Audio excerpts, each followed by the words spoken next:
Radio Publique Africaine.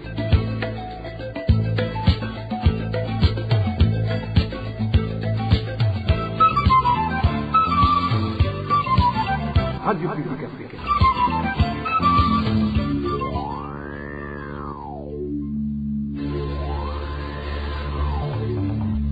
C'est le moment de suivre le journal parlé en français. À la présentation, Nadège Irakoze. Nous sommes le 5 décembre 2024. Bienvenue, chers auditeurs, dans ce journal dont voici les principaux titres. Les vendeurs de pagne du marché, dénommés chez Sion, en mairie de Bujumbura, s'insurgent contre les agissements des policiers qui perturbent leurs activités dans l'objectif de leur soutirer de l'argent. Les armes souvent découvertes au domicile des Imbonerakure du parti CNDD-FDD à la veille des élections ne visent qu'à susciter de la peur au sein de la population afin qu'elle vote pour le compte du parti au pouvoir. Dans ce journal, vous allez suivre l'analyse d'un politique. Un centre commercial a été ravagé par le feu dans la nuit de ce mercredi au quartier asiatique de la zone Rohero en mairie de Bujumbura. La population déplore que la police de protection civile n'ait pas pu éteindre l'incendie faute du matériel approprié. Dans quelques secondes, le développement de ce journal. Bonsoir, débutons ce journal par la page sécurité. Les armes qui sont souvent découvertes au domicile des Imbonerakure affiliés au parti CNDD-FDD à la veille des élections ont l'objectif de faire peur à la population afin de voter pour le compte du parti au pouvoir. C'est du moins l'analyse de Frédéric Bamvuginyumvila, président de la coalition CEFOR Arusha, consécutivement aux différentes sortes d'armes saisies ce mardi chez un Imbonerakure de la zone Malamvia, en commune Mutimbuzi, province de Bujumbura. Selon ce politique, les citoyens devraient plutôt exiger que toutes les armes détenues par les populations civiles soient d'abord retirées avant de participer aux prochaines élections. Suivez Frédéric Bamvuginyumvila, président de la coalition CEFOR Arusha. C'est vrai, il y a des préoccupations soulevées souvent, mais il y a aussi des questions qui sont toujours récurrentes. Alors, c'est pas pour la première fois qu'on parle de l'insécurité, c'est pas pour la première fois qu'on parle de cet homme, parce que c'est un Imbonerakure qui fonctionne comme un chef de milice au niveau local. Une question qui est soulevée, qui est là, pourquoi au Burundi aujourd'hui une telle situation? D'abord, il y a eu des élections en 2005, 2010, 2015 et 2020. Tout le monde sait comment ces élections sont déroulées. Et on se pose la question, est-ce que on doit continuer à observer comme ça ce qui se passe? Quand on observe le comportement de ces milices, il faut qu'ils fassent peur à la population. Ça veut dire qu'il n'y a pas d'autre moyen si ce n'est que montrer des têtes tranchées, montrer des armes, des grenades, baïonnettes, des machettes, tout pour tuer avec des accoutrements militaires, tout cela. Cela montre qu'il est en relation avec les militaires qui lui donnent justement ces accoutrements, ces baïonnettes. Ça c'est très clair. La fois passée, il avait été question d'un débat autour des machettes importées par le pouvoir. Il y en avait qui disaient oui, il y en avait qui disaient non. Mais dire oui ou dire non, ça veut dire que, en tout cas, les armes blanches ou non blanches existent. Alors maintenant, la conclusion qu'il faut tirer, c'est que ces armes ne sont pas uniquement dans cette localité, dans son ménage d'une seule personne. Tout le monde parle des armes à travers le pays, et cela depuis très longtemps. Et ces armes sont souvent utilisées à la veille des élections, où nous constatons que ces gens-là n'ont pas de soutien populaire au niveau du pays, et que par conséquent, la seule fois qu'il reste à utiliser, c'est la force à la veille des élections. Et je crois que les Burundais devraient quand même être conscients qu'ils ne doivent pas être toujours manipulés à la veille des élections, qu'ils doivent apprendre à dire non, et c'est le même peuple qui devrait orienter ou décider ou pousser les politiques à accepter que c'est le citoyen souverain du pays. Alors, c'est là où je voudrais en venir. Est-ce que le peuple ne peut pas décider de dire, messieurs, les dirigeants ne sont pas capables d'aller aux élections pour autant que vous ne retirez pas ces armes? C'est un grand risque, mais qui ne risque rien à rien, et le peuple doit apprendre à risquer pour amener l'autorité à respecter ses droits. En page droit de l'homme, certains Imbonerakure de la sous-colline Rutemba, zone Mugendo, commune Nega de la province de Kirundo, sont accusés de malmener des habitants de cette localité. À titre illustratif, c'est la spoliation de tous les biens appartenant aux pêcheurs qui se trouvaient au niveau de la rivière Kanyaru. Ces habitants demandent que ces Imbonerakure soient remis dans le droit chemin. Les détails avec Danny Claire Iratwumva. Le chef de ces Imbonerakure est le prénommé Marcel, son adjoint c'est le prénommé Bandanda et les autres Imbonerakure sont le surnommé Yorogo, Majangwa, Burende, Machumi, Habyarimana, Rukango et Gapensi. Ces non-cités sont des Imbonerakure de la sous-colline Lutemba, zone Mugendo, accusés de malmener de paisibles citoyens de cette localité. Ces Imbonerakure ont en date du 1er décembre 2024 spolié tous les biens et poissons dont disposaient des pêcheurs qui se trouvaient au niveau de la rivière Kanyaru. Celui qui avait pêché par exemple 10 ou 6 poissons, il prenait presque tout. Ils ont également pris tout l'argent que certains pêcheurs avaient sur eux. Également, certains matériels de pêche ont été emportés. Avant que les faits datant du 1er décembre ne se produisent, des sources indiquent que les mêmes Imbonerakure avaient exigé à tous les pêcheurs de donner de l'argent pour obtenir l'autorisation de vaquer à leurs activités. Ces pêcheurs avaient obtempéré, indique toujours cette source. Il y a 2 semaines, ces Imbonerakure ont organisé un rassemblement de pêcheurs et leur ont ordonné de donner de l'argent pour espérer continuer leurs activités. Chacun devrait donner 5 000 francs burundais et le pêcheur qui a une grande étendue où il pêche, lui, il a été obligé de donner 10 000 francs burundais.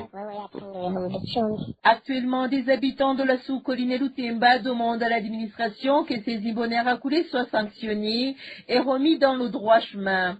La rédaction de la RPA a téléphoné à l'administrateur de la commune de Nega, Pierre Claver Batabugavo, pour recueillir sa réaction. Il nous a répondu qu'il n'était pas au courant de ces pratiques des Imbonerakure.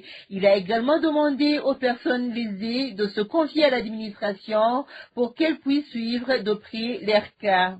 Merci Dani Claire. Iratwumva, toujours en parlant droits de l'homme, le commissaire de police en commune Kabarore, province de Kayanza, Moïse Arakaza dit Nyeganyega, est accusé de différents crimes commis dans cette commune. Parmi ces crimes dont il est accusé figurent des assassinats.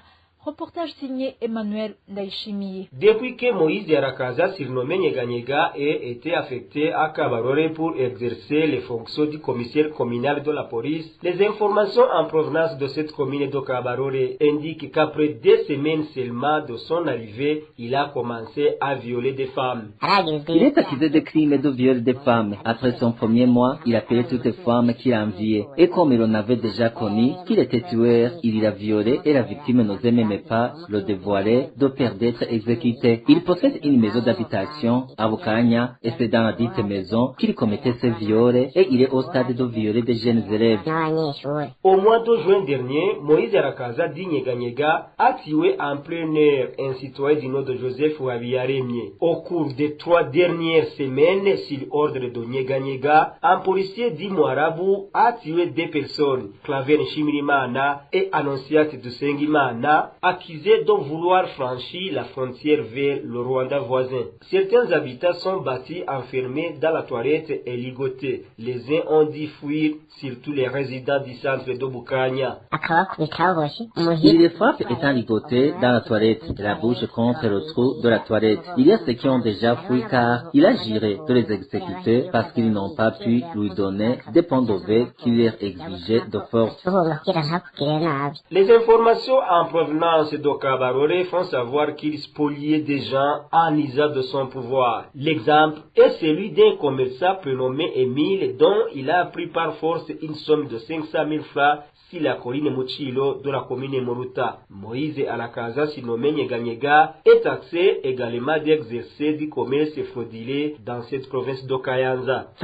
Il fait de la fraude de toutes sortes. Un petit exemple que je peux donner concerne des boissons scores qui proviennent du Rwanda. Il y a des motos qui sont chargées de les déplacer chaque jour, des vignes venant de Kabarore et d'autres de Maramirungu. Elles passent par la route nationale numéro 1 de Kanyaru à Rubaho. Et c'est là à Rubaho que ces boissons sont réceptionnées. Dans cette commune de Kabarore, le commissaire Moïse Arakaza ne respecte pas les autorités. Des fois, il leur profère des menaces. Nyeganyega ne respecte pas les institutions du pays. Il a déclaré à l'administrateur qu'il va lui écraser la tête.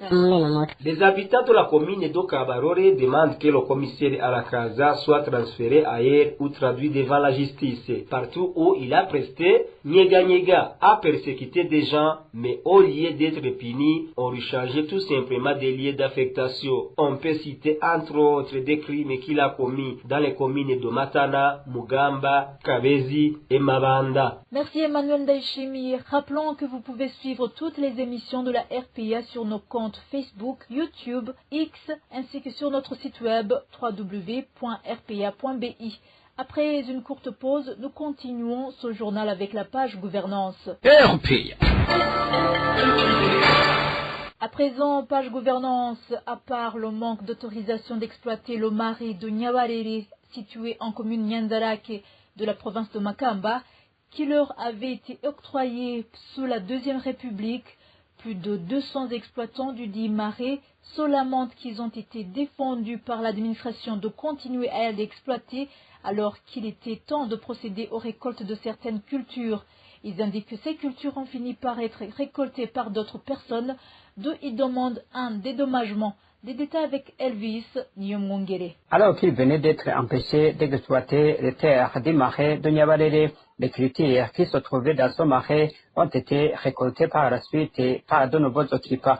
Il s'agit de plus de 200 anciens exploitants du marais de Nyawarere qui avaient obtenu d'autorisation d'exploitation sous le régime du président Bagaza. C'est Marie-Gorette Irankunda, qui dirige la commune de Nyanzarake, qui a ordonné que ces plus de 200 exploitants du marais de Nyawarere ne s'accrochent plus des terres qu'ils exploitaient depuis des années. Plusieurs critères se trouvaient dans ces terres, indiquent les de plus de 200 anciens exploitants du marais de Nyawarere. Il y avait des palmeraies, des tomates, des aubergines ainsi que du maïs. Quand ils nous ont empêchés d'exploiter ce marais, les nouveaux occupants ont tout récolté. Plusieurs quantités de maïs ont été récoltées. Les terres du marais de Nyawarere ont été octroyées à un certain Ahoni Nguribiriho après être retirées des mains de 200 exploitants. Ces derniers ont été signifiés que les dites terres appartenaient à Nguribiriho avant qu'ils ne prennent fuite vers la Tanzanie en 1972. Ces exploitants, parmi les 200 lésés, ont demandé qu'ils puissent procéder aux récoltes de l'agriculture, mais en vain. Se basant sur le fait que même si le marais de Nyawarere a été de nouveau accordé, mais qu'ils n'ont pas encore obtenu l'autorisation de l'exploiter de nouveau, l'espoir d'être dédommagés de leur récolte est en baisse chez les plus de 200 exploitants. L'administrateur avait déclaré que celui qui obtiendra définitivement ces terres du marais de Nyawarere obtiendra aussi les quantités de cultures qui ont été récoltées. Actuellement, rien n'est clair dans cette affaire. On a perdu tout espoir d'être un jour dédommagé. Ces plus de 200 habitants demandent à l'administration communale de les dédommager de leur culture. La rédaction de la RPA a cherché à joindre par téléphone Marie-Gorette Irankunda qui dirige la commune de Nyanzarake, mais sans succès. Merci Elvis Nyomongere. Et en mairie de Bujumbura, les vendeurs de pagnes du marché dénommé Chession en zone Ngagara, commune Nhangwa, s'insurgent contre les agissements des policiers affectés à ce marché du fait qu'ils perturbent leurs activités dans l'objectif de leur soutirer de l'argent. Ces vendeurs indiquent qu'actuellement, ces policiers arrivent même à perquisitionner leurs ménages sans mandat. Clovis Nyondima. Un groupe de policiers qui se retrouvent au marché chez Sion pour parvenir à décrocher des pots de vin est composé du commissaire Marie-Rose, la chef, le PJ de la place, un policier prénommé Mohamed et un autre policier prénommé Thierry. Ces derniers travaillent avec un certain Iboyakouré, prénommé Désiré, alias Mngarabu. Les informations recueillies auprès de ces femmes qui vendent des pagnes dans le marché chez Sion révèlent que ces policiers sont à la base de tous les maux et perturbent leurs activités. Ces policiers se sont subdivisés en groupes pour pouvoir couvrir toute la zone et empocher beaucoup d'argent. Iboyakouré Désiré, alias Mngarabu, lui fouille dans les sacs des femmes et quand il découvre des pagnes de la fraude, il se demande de l'argent, mais si tu t'y opposes, il te conduit chez ces policiers qui lui ont mandaté.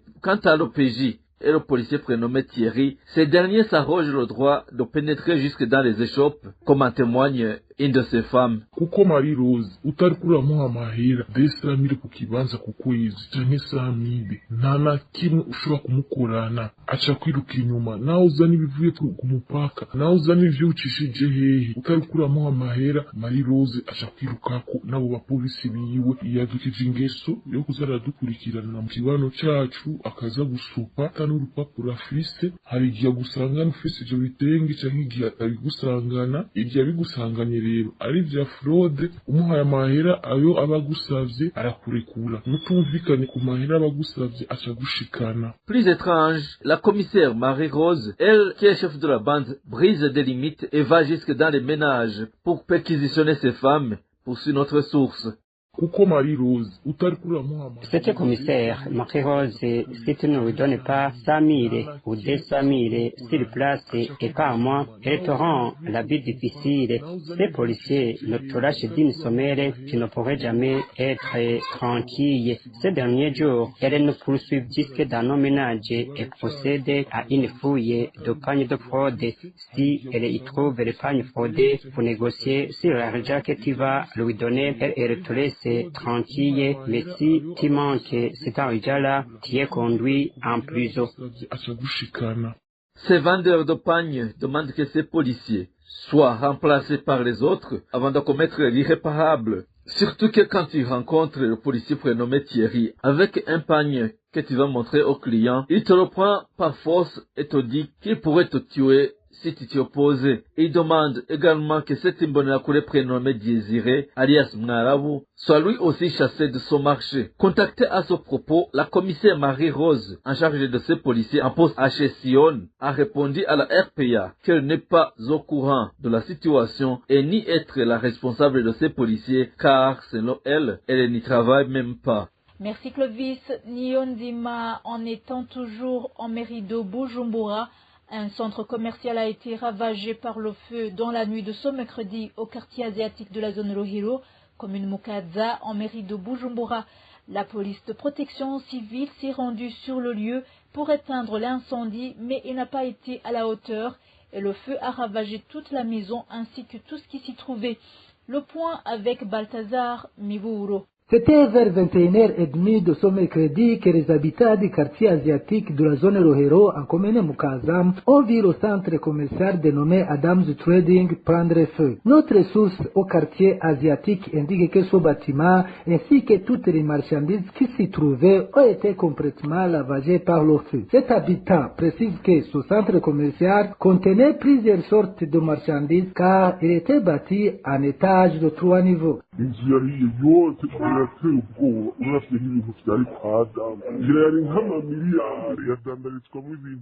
Le bâtiment est brûlé tout entier. Il y a environ des milliards et des milliards de francs burundais qui sont partis en fumée, vu les marchandises de toutes sortes qui se trouvaient dedans. C'était un étage à 3 niveaux.